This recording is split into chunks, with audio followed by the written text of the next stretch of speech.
Today, you're going to add the top 10 phrasal verbs to your vocabulary. Now, first, I'll explain what the phrasal verb is, how you can use it, and I'll give you some example sentences. And at the end of the lesson, you're going to complete a quiz to make sure you really know how to use these phrasal verbs. Of course, I'm Jennifer from jforrestenglish.com, and this channel is dedicated to helping you feel confident speaking English in public so you can take your career and your life to the next level. Now, before we go any further, make sure you subscribe and hit that bell icon so you're notified every time I post a new lesson. Now let's get started with this lesson. Are you ready to add the top 10 phrasal verbs to your vocabulary?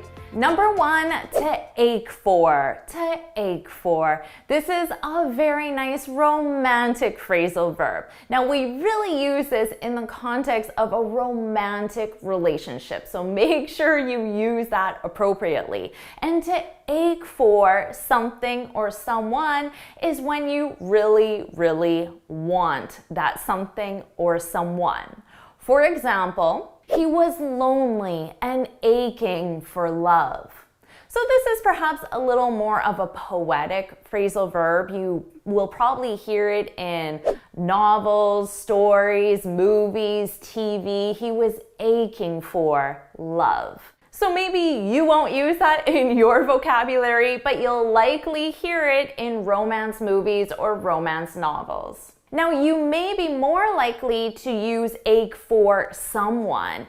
Let's say your husband is overseas on a business trip and he'll be gone for 2 or 3 weeks. You might say, I'm aching for my husband. So if you're talking to your friends, your family, even your colleagues, you could say, oh, I'm really aching for my husband. He's been gone for 2 weeks already. Number 2, to beef up. This is a fun one. When you beef something up, you make it stronger or more important. Now, we do use this in the context of bodybuilders, and they can beef themselves up, become more muscular. So you can use that in a fitness context, but we also use this in more of a business context, perhaps surprisingly, because you might say, I need to beef up my resume. I need to make my resume stronger or more important. I need to beef up my communication skills, for example. Number 3, to make up. And in this context, we're talking about to make up with someone. To make up with someone is when you forgive someone after an argument or a dispute. In a family context, young kids argue a lot, right? And older kids too. But you might say to your son, your daughter, you need to make up with your sister. You need to make up with your brother. You need to make up with your cousin or a friend, and you list a specific person, which means you need to forgive that person. Stop being angry at that person. Stop fighting with that person.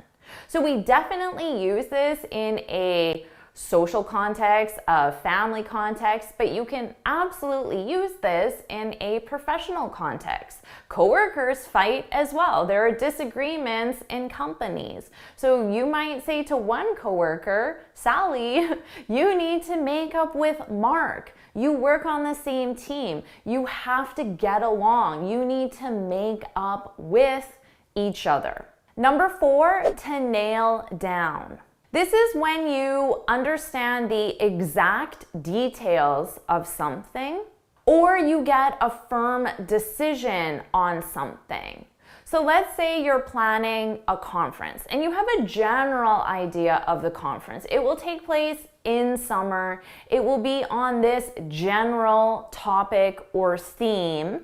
But when are the exact dates? What specific topics? Who specifically will be the keynote speaker? Who specifically will be presenting? Who will you hire to cater the conference? You need to nail down those details. So you need to either understand the exact details, or you need to make a firm decision on who's going to cater, when the conference will exactly take place. So that's a very useful phrasal verb, and you can use it in a business context or a social context.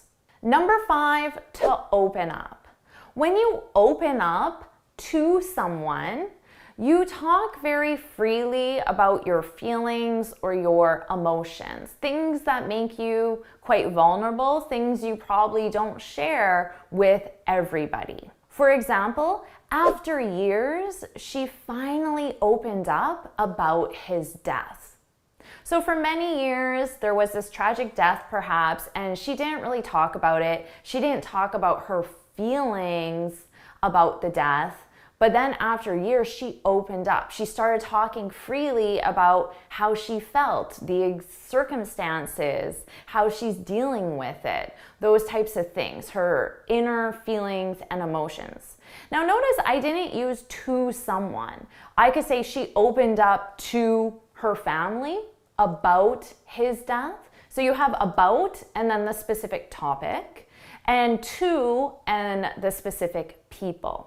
You'll commonly hear people say, I've never opened up to anybody like this before.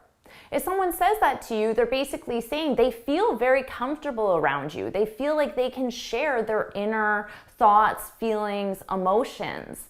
And that's a very positive thing. It shows you have a very close relationship. Number 6, to slip into something. Now this is when you quickly put on a piece of clothing. So this is a very specific phrasal verb. It's only used with clothing. Now, for example, this shirt is quite pretty, isn't it?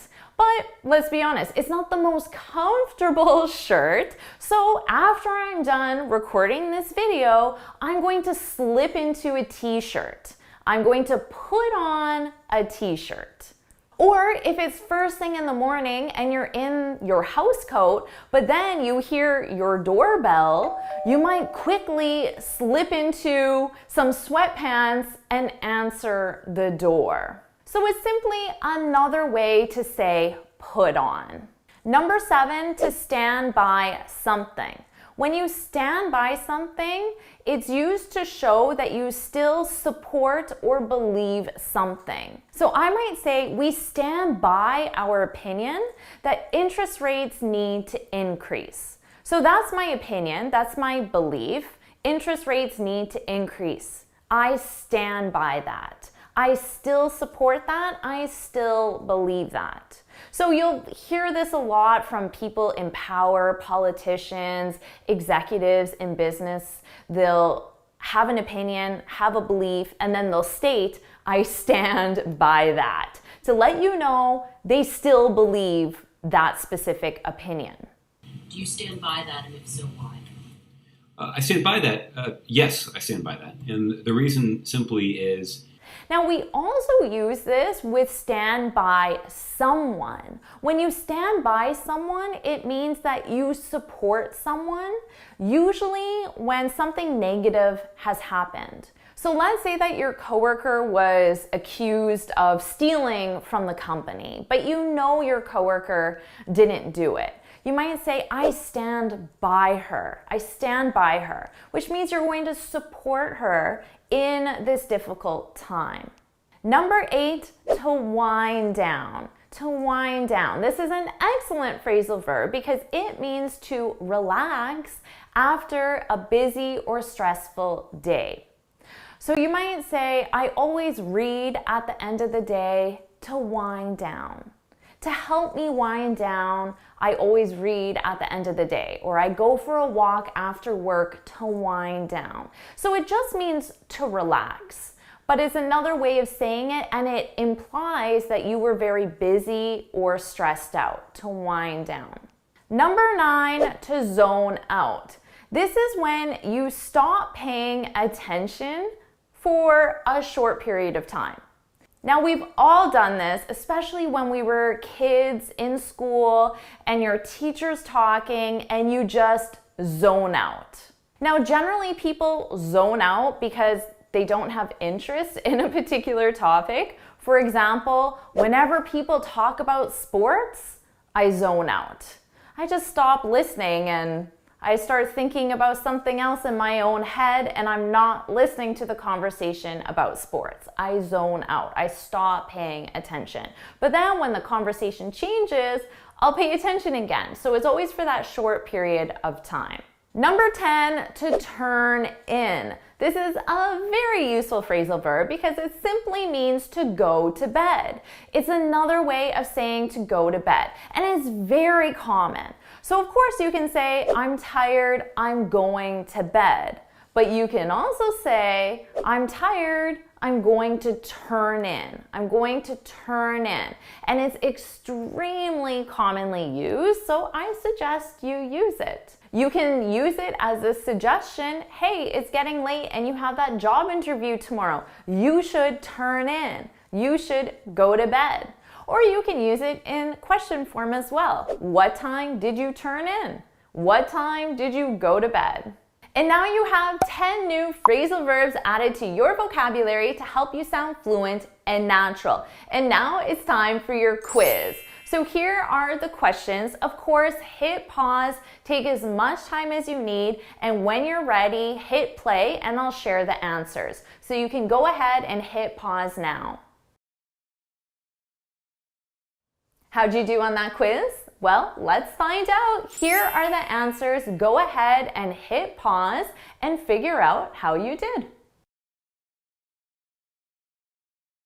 So how did you do with the quiz? Make sure you share your score in the comments below, and if you got any wrong, don't worry. That just means you need to practice those. So do some example sentences in the comments below as well. And if you found this video helpful, please hit the like button, share it with your friends, and of course, subscribe. And before you go, make sure you head on over to my website, jforestenglish.com, and download your free speaking guide. In this guide, I share 6 tips on how to speak English fluently and confidently. And until next time, happy studying!